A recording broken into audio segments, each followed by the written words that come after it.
shows the show. Interesting.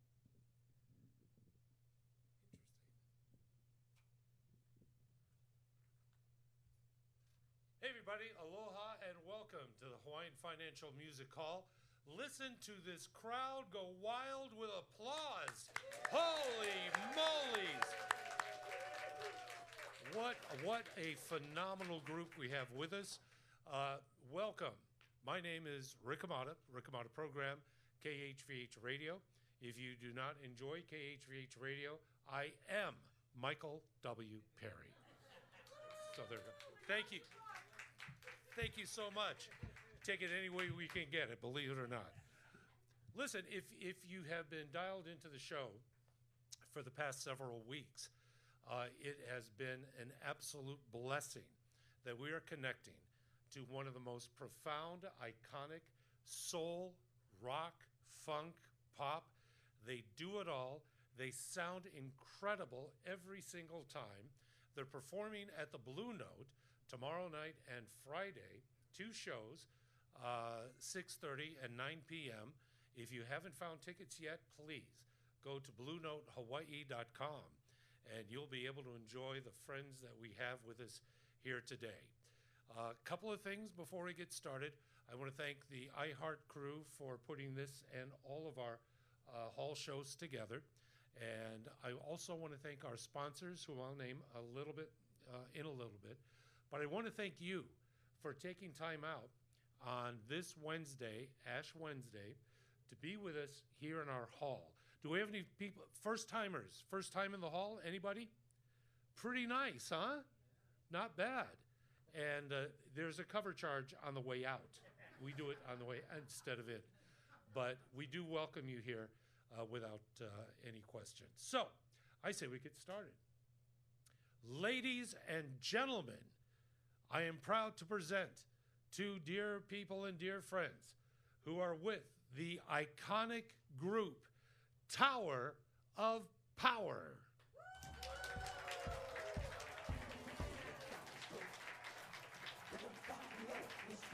You done found the stroke. You done found the open stroke. We all done found the stroke. We done found the open stroke.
Dang, these what do you think? These guys sound fantastic, yeah?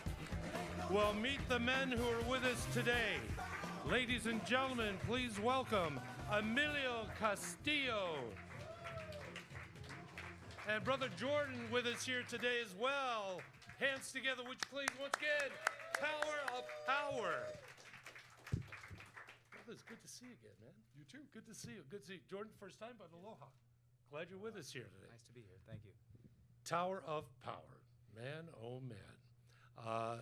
You're performing again at the Blue Note.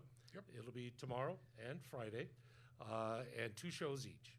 2 shows. 2 shows. When you were here, you've been here quite a bit, and we appreciate it very much. If you don't mind, come nice and close here, Emilio, because we want to make sure we're picked up. Okay. Let's start at the very beginning. Okay. How about a little bit about yourself, your background, and where it all began? Born and raised where? Okay. I was born in Detroit, Michigan.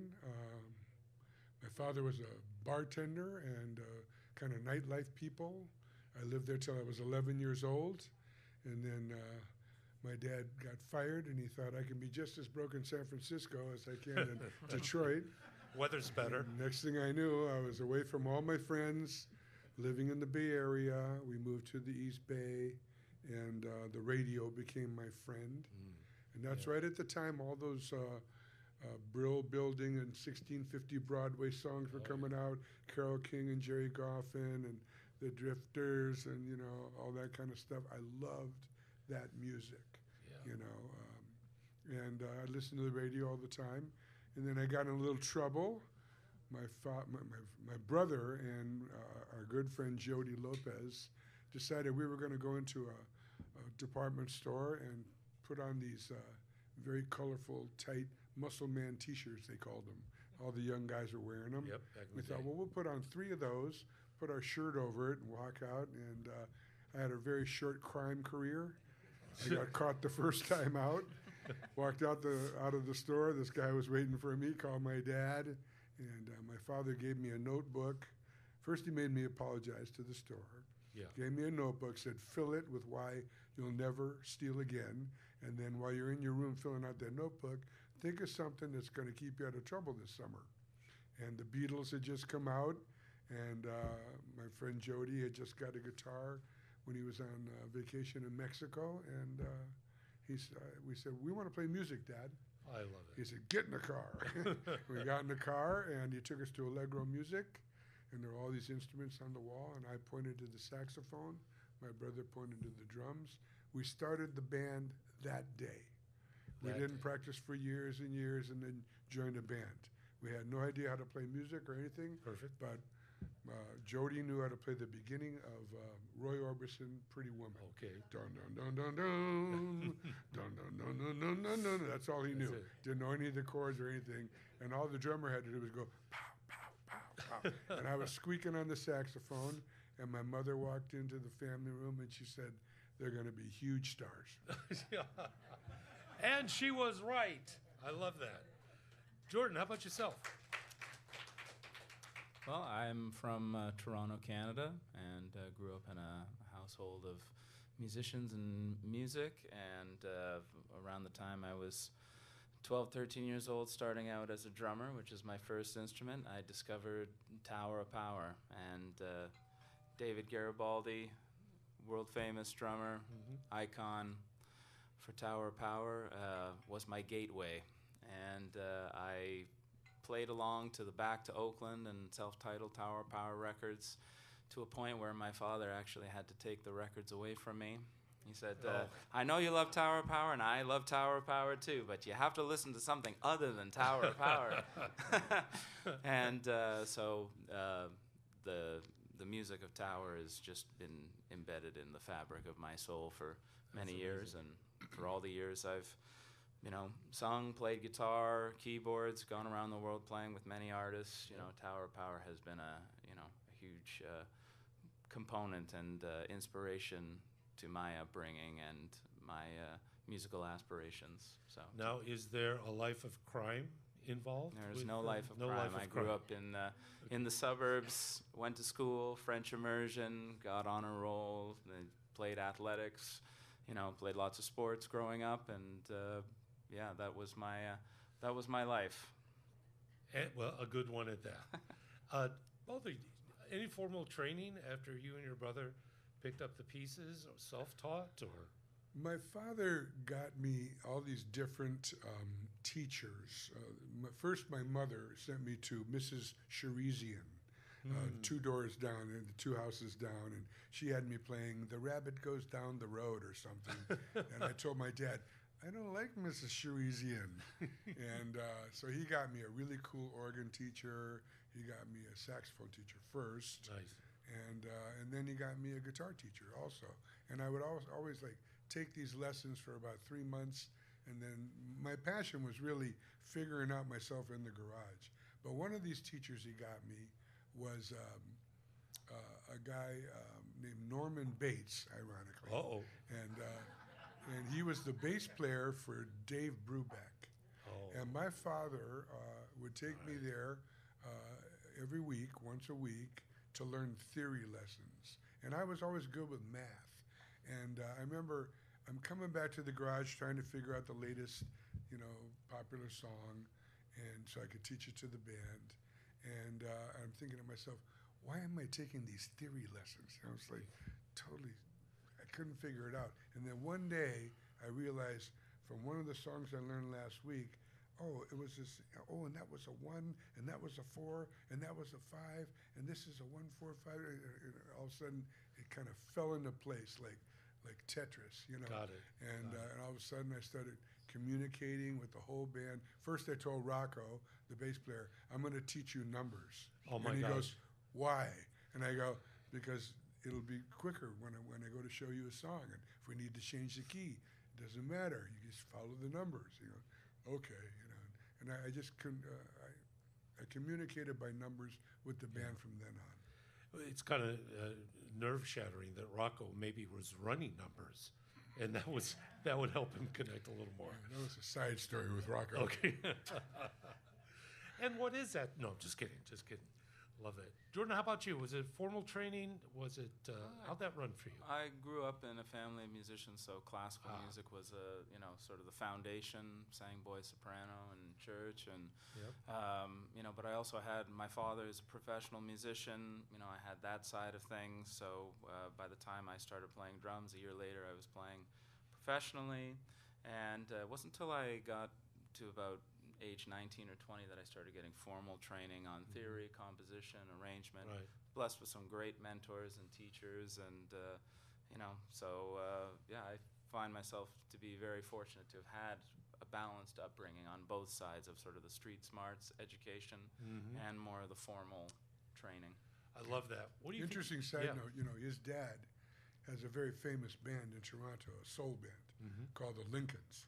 And for a while, Doc and I were recording in Toronto for like several months, and we used to go sit in with his dad's band.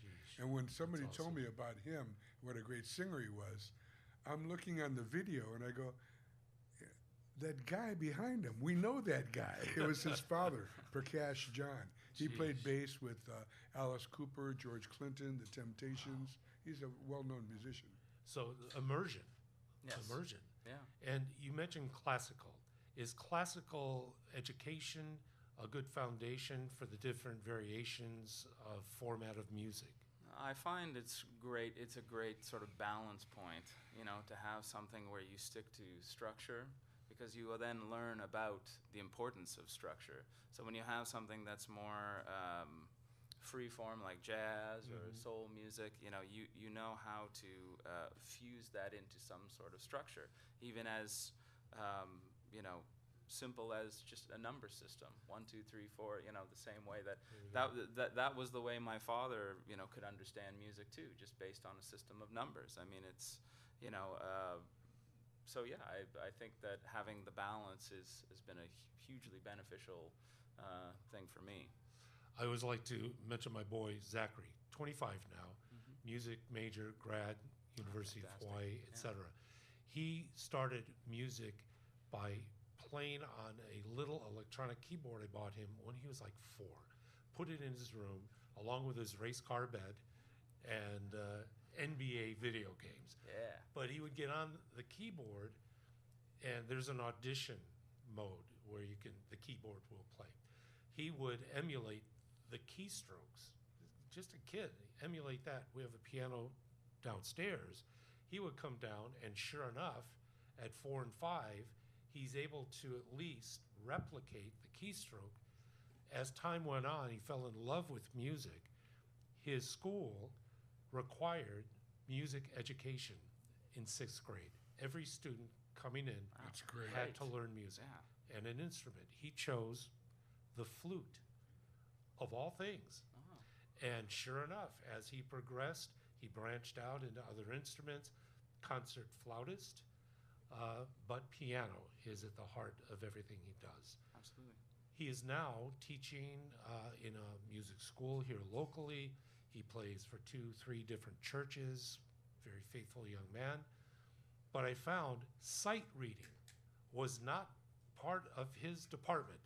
Even though going through all the theory courses, all of this, he didn't sight read until fairly recently in the past couple of years.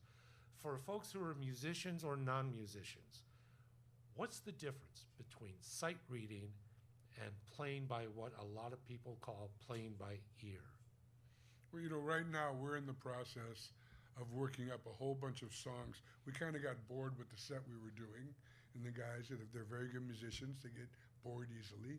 So they're telling me, we want to do this, we want to do that. So we were doing this residency in Oakland where we had 4 weekends of playing in Oakland at the same place, and we had to do a sound check every day. So we worked up all these songs, and it's like we just we have charts to remind us how to play these songs that we used to play, and Right. some of the guys are new, and so they got a chart.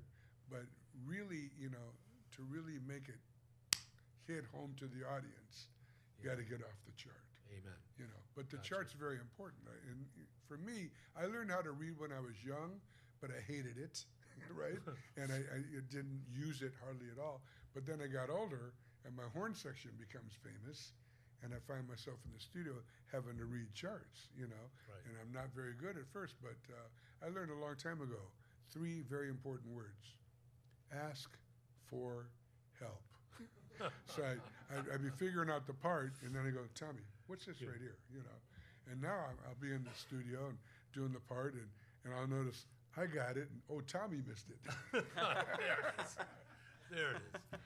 Love all of that. How about with you, Jordan, when especially the differentiation between vocals and instrument?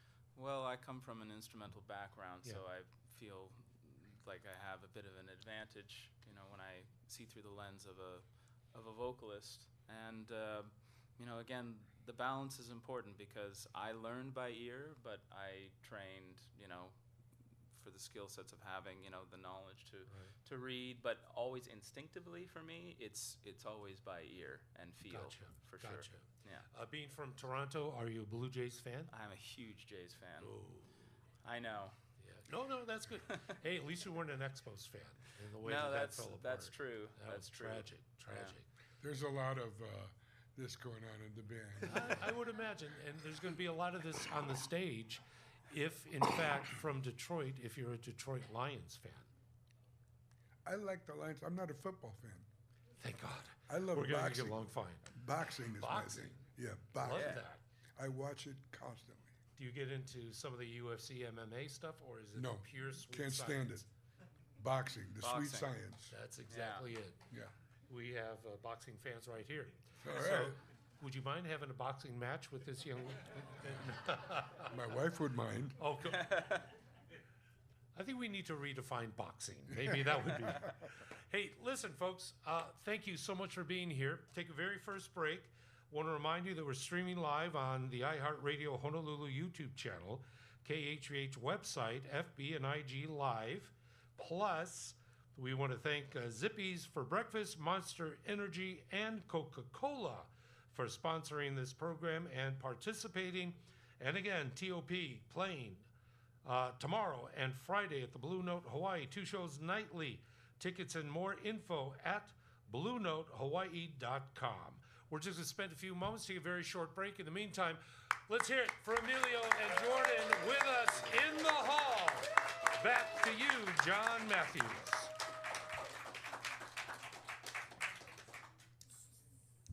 I love it. I used to hang on every minute. I'm of the age where the whole Frazier, Muhammad Ali, and then it was, Yeah. loved it. My father was a boxer Oh my when God. he was young. Yeah. Yeah. Everybody good? You guys need anything? Awesome. Okay. Awesome. Thanks, Flesh. Sure, hit the live show. All right, got it right here. Was he pro, amateur? Well, he was pro for a minute. My mother was like, she wasn't having it, and that was it. Young Mexican guy in Detroit. Flyweight. Yeah, I think you got a Greek background too. Yeah. Yeah. Oh yeah. My mother's We Greek. talked about that before. Yeah. I love that mix. What I love to Only see. in Detroit. What I love to see is what's on the dinner table. Yeah. Some baklava and enchiladas. Guys, make sure your phones are on silent, please. That includes me. Thank you. 2 minutes until we're back. Okay. You're going to be in Maui also, right? Mhm. Kahului? Yeah, it's a great venue. Castle Theater. No, the Is that- cultural center, Maui Cultural Center. Oh, okay. I thought I read Castle for some reason. I don't think so. No, that's good. That's good. Glad you're going to be there, though.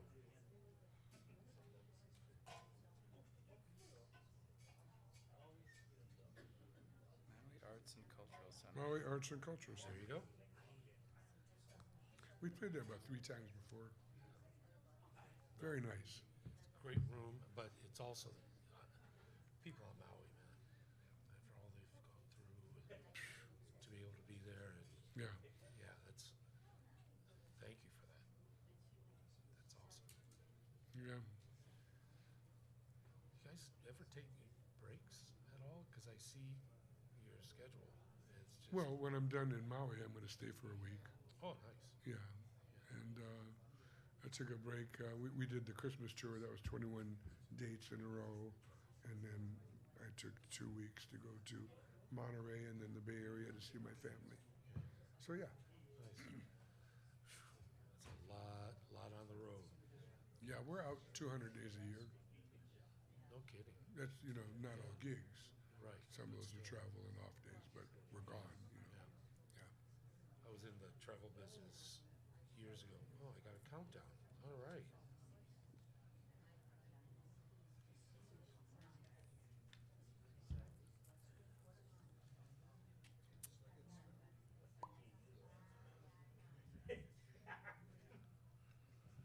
Once again, we welcome you to the Hawaiian Financial Music Hall here on the grounds of iHeartRadio. Emilio, Jordan, have you ever heard a crowd this loud in all the gigs you've been performing in? Holy mac! Unbelievable. And this is with only 7 people. That's astounding. Love it.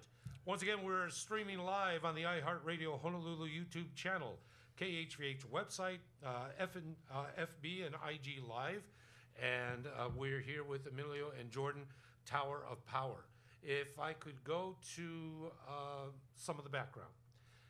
You mentioned before you literally started the group playing together with your brother after buying instruments. It developed, you met an interesting fella who is maybe even a co-founder of the group with you. Can you tell us about Mr. Kupka and how Doc plays an important role in TOP? Well, Stephen Mackenzie Kupka, who everybody calls Doc, I met him 4th of July weekend, 1968 at the Alameda County Fair.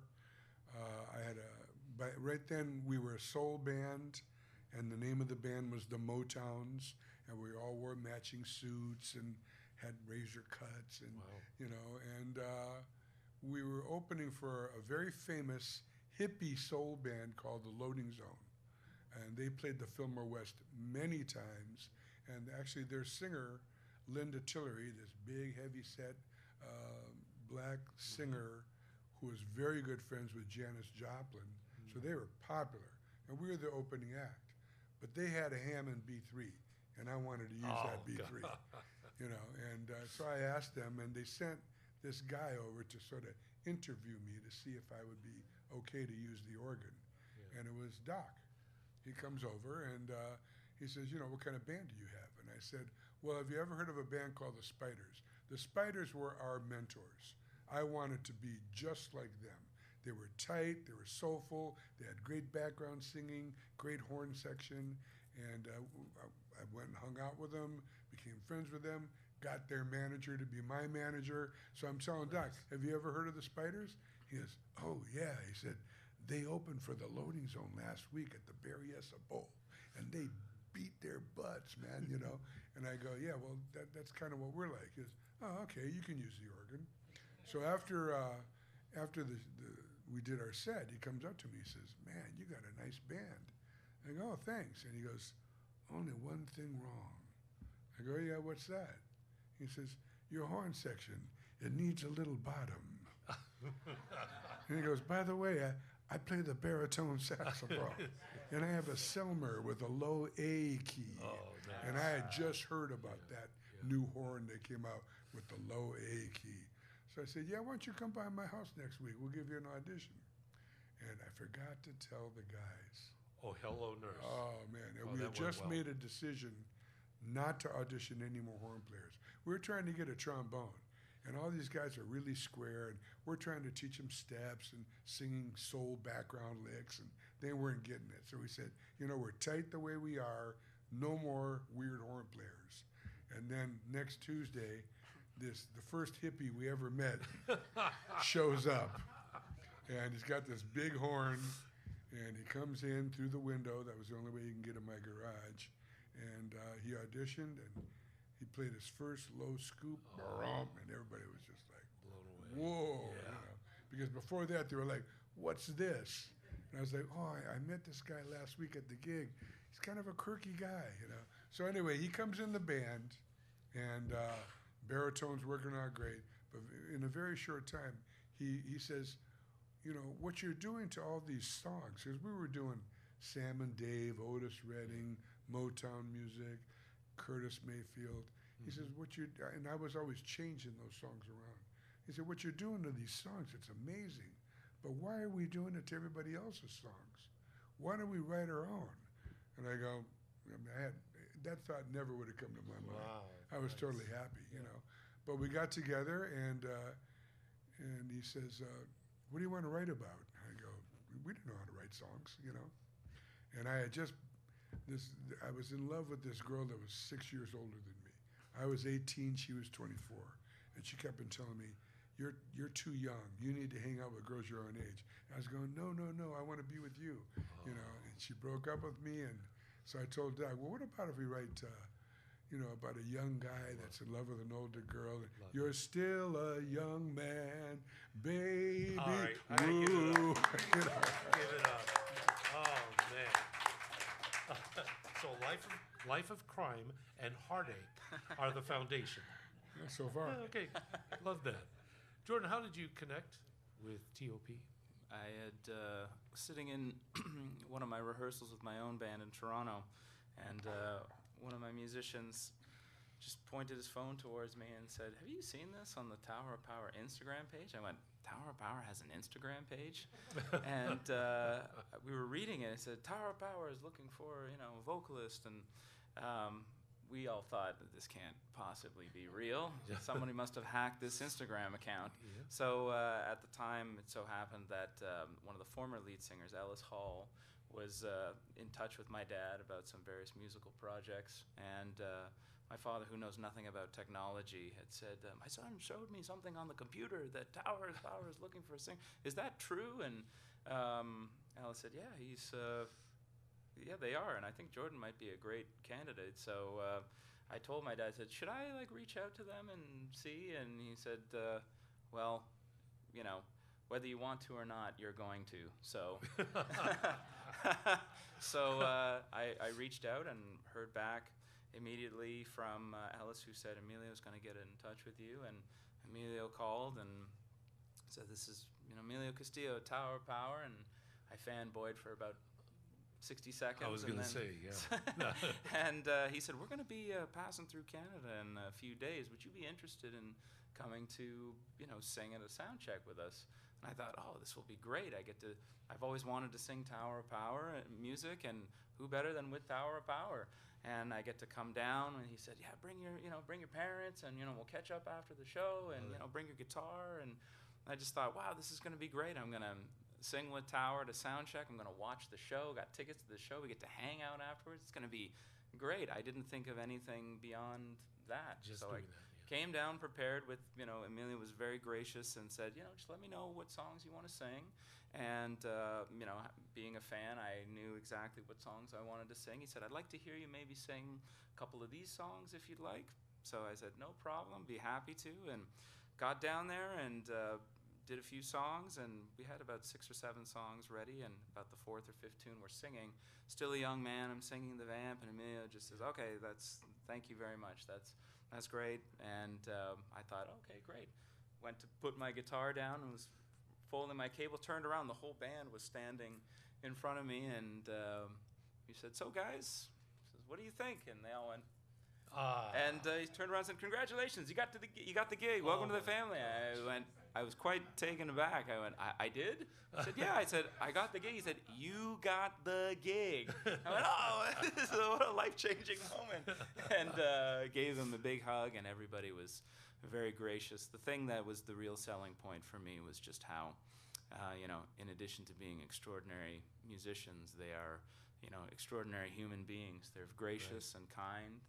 Everybody treats each other well and with respect. The management, the crew, and the band, all on the same level in terms of, consideration and kindness, and, that was the real selling point for me.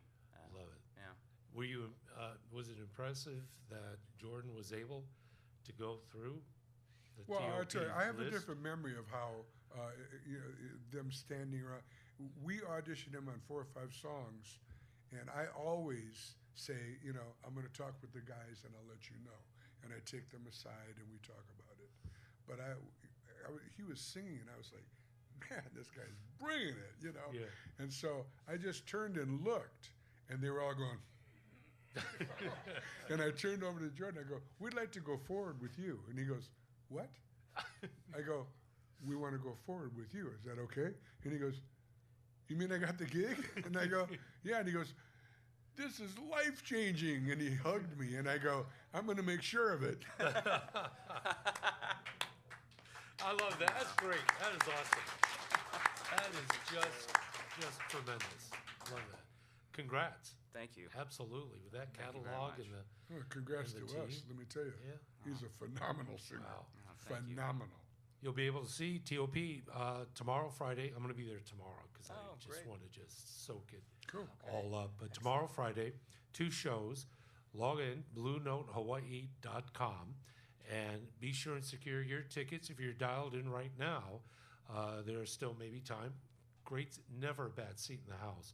It's like we're coming over to Emilio's house, and we set up in the living room, and that's how intimate and that's how fortunate it is that you're going to be at Blue Note. We again. love the Blue Note. We It's love a it. great venue.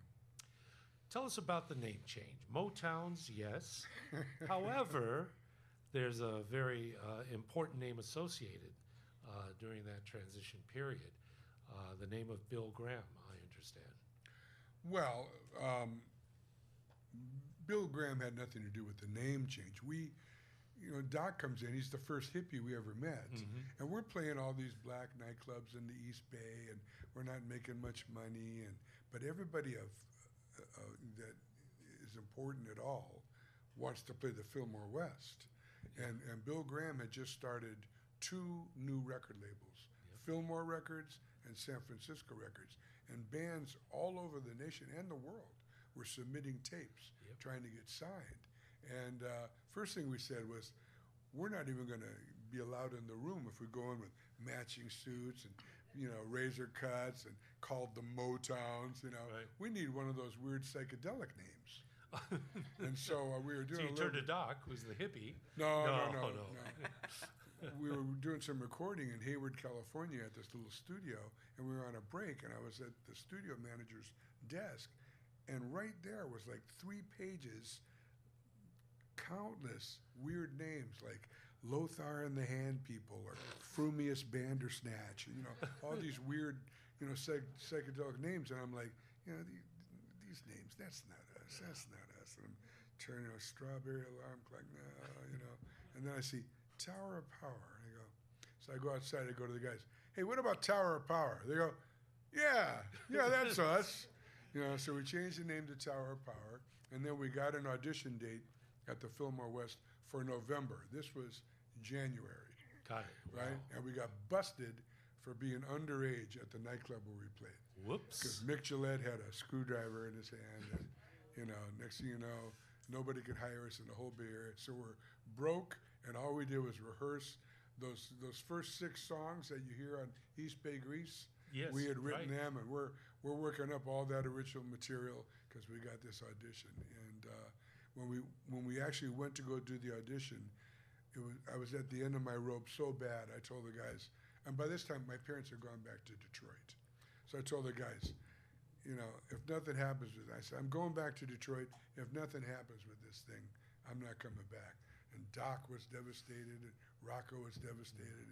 We played the show like our lives depended on it because it did, you know. And I remember there was 4 other bands, and there were all these kind of psychedelic bands, you know. And then we come out with all these horns, and, you know, they're looking at us, and everybody just kind of turns around, starts walking out.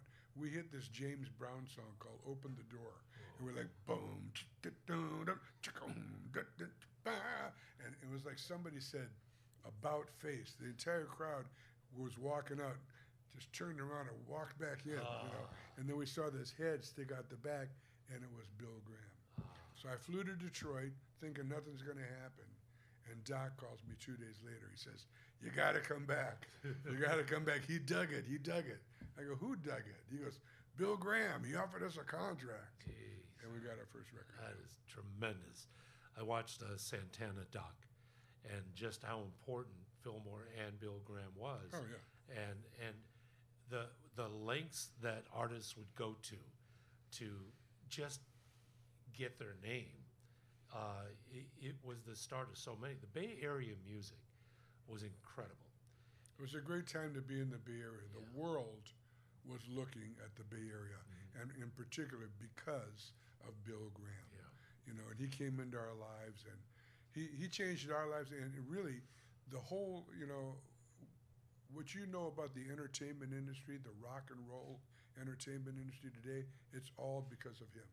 Yeah. I mean, he changed it. Yeah, for real. And the whole litany of artists and names that have emerged, and those, it's a culture community. I lived in the Bay Area for a period of time, and I would go into Berkeley, and those little hole-in-the-wall clubs, and this is years ago, but we just happened upon Pete Escovedo just jamming, just like maybe 4 or 5 tabletops in a little bar area, and brother was just going for it. And that, I always remember that of the Bay Area community, music community, the sound. But I mean, you had so many people that have emerged from, you know, Santana I mentioned before. You had Huey coming out of there. Journey. I mean, just a whole litany. Boss Gags, exactly. So, love it. Love all of that. Short break. We're gonna take a break so folks can get some boxing in the front row. They're ready to go. But the bottom line is this: Tower of Power performing tomorrow night, Friday night, Blue Note, BlueNoteHawaii.com. 2 shows, 6:30, 9 p.m. You'll have a chance to witness and to hear and to really be blessed with the sound of TOP. Tower of Power in the house. Put those hands together. We go back to studio with John Matthews, and we'll return in moments. Love it. If you don't mind, we're going to do 4 hours. Yeah, here, sure. if that's okay. Yeah. Sorry, my.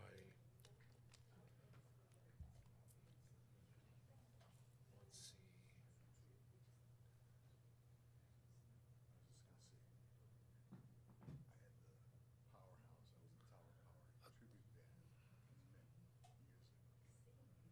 Where was that at?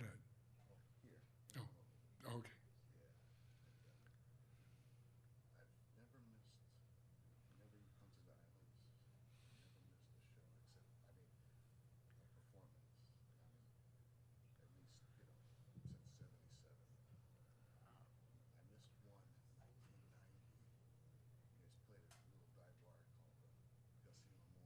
Yeah, Castillo Moores. I remember that. Yep. By the airport. In between the mud wrestling matches. Yeah. Just started teaching high school band, and I couldn't get up, you know, you gotta be but ever since then, I appreciate it, Paul. I got my show. I think it's Friday, second show I'll be there. All right. Enjoy. Okay, just a couple minutes. Mm-hmm. Thanks for doing this, bro. Sure. That's awesome. We've spoken on the phone more than a few times. I was there a couple years ago. We had a chance to, you were kind enough to come out and say hi, and that was awesome. I appreciate that.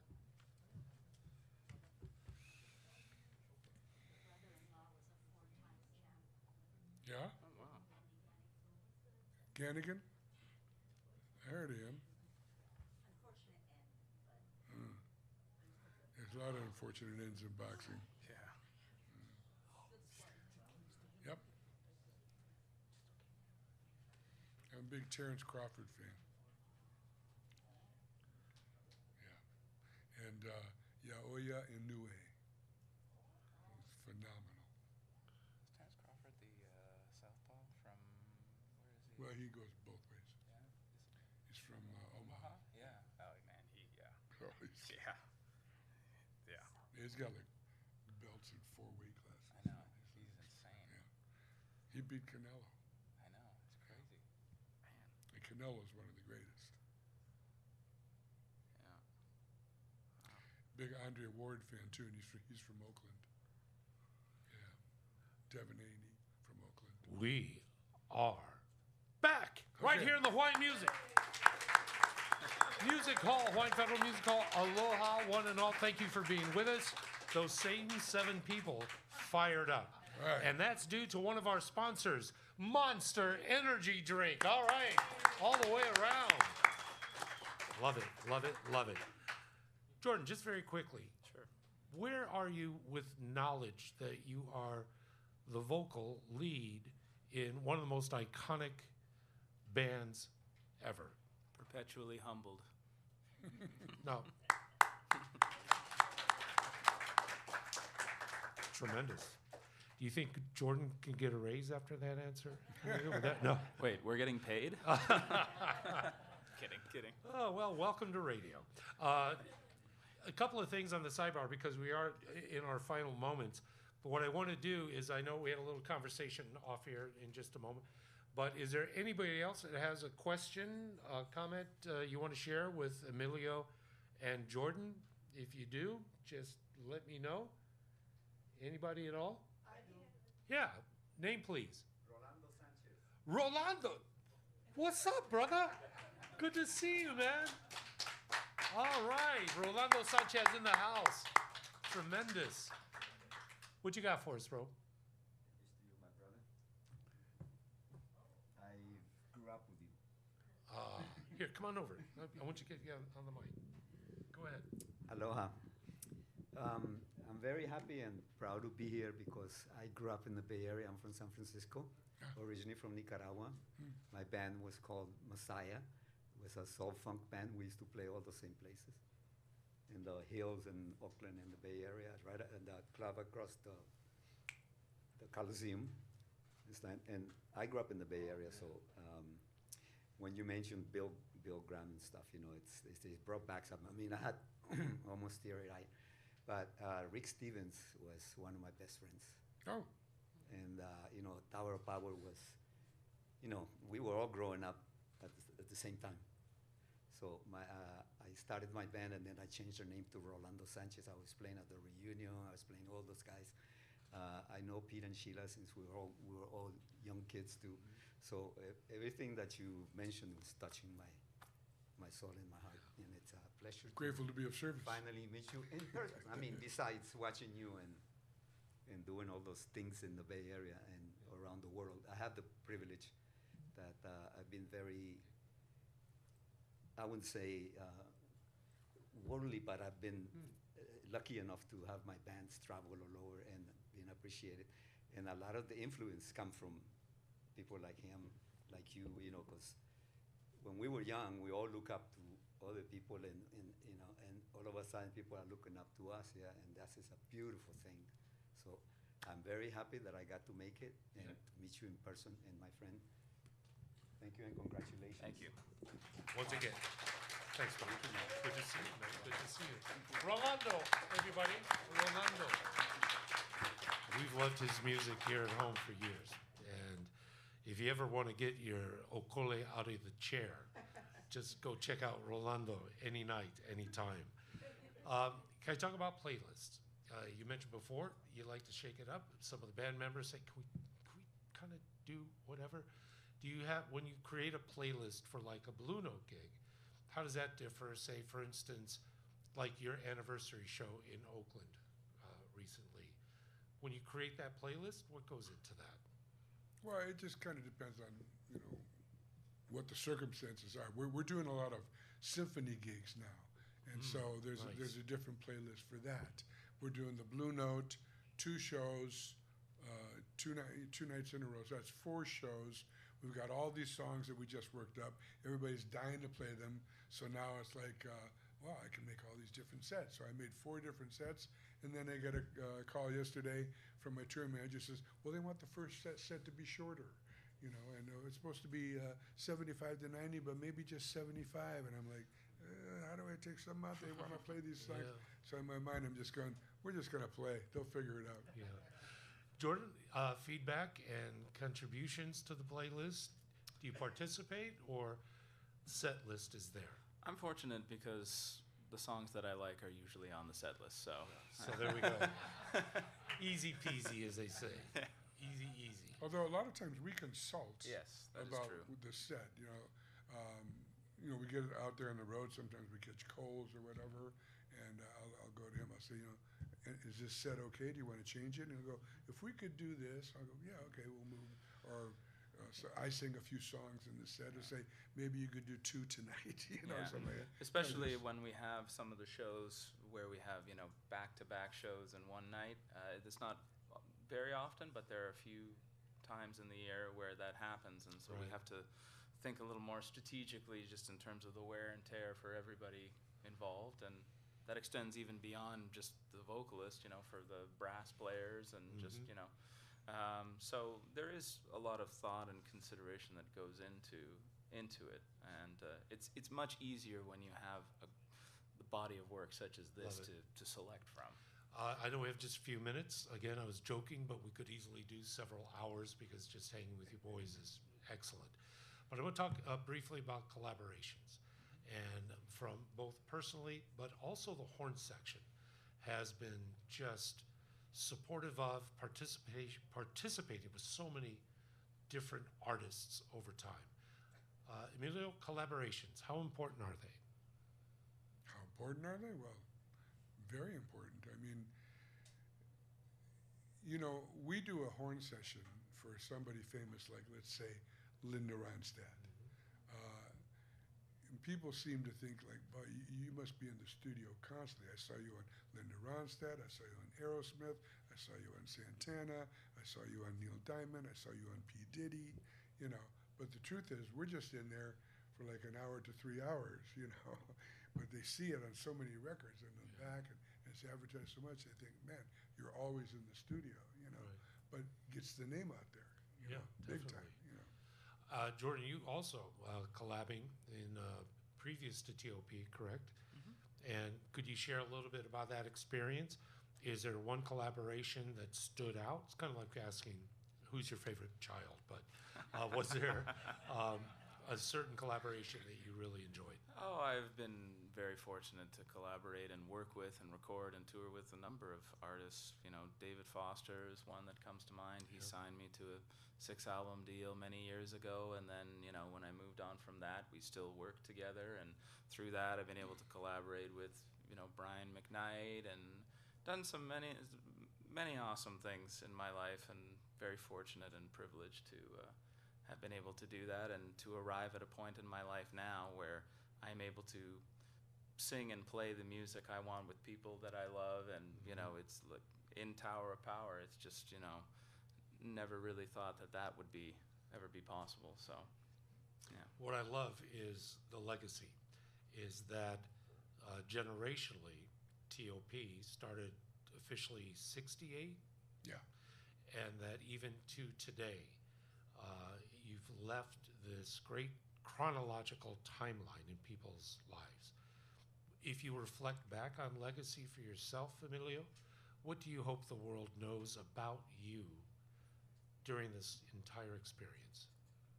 Well, I want them to think of me for number one as a Christian. I'm a Christian. Amen. And, you know, I want them to think of me as a great band leader, and a good songwriter, good record producer.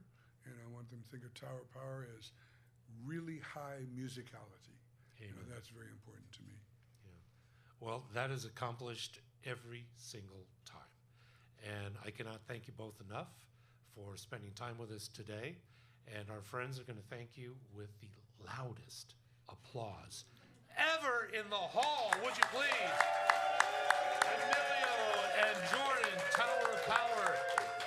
Once again, it's going to be tomorrow and Friday nights, 2 shows, BlueNoteHawaii.com. Thank you so very much. Thank you, brother. Thank you very much. Thank you. Appreciate it. All right, guys, we're going to get a quick picture with Rick on stage with the boys.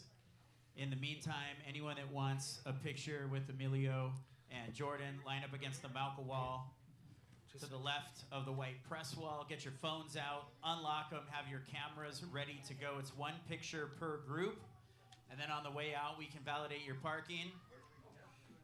And there's autograph posters for everybody while they last. You standing or sitting? I think Flash, where does Thank you guys so much for coming out. Where does Flash want Emilio and Jordan? You guys really fun. Where do you want us? Oh, yeah, sure.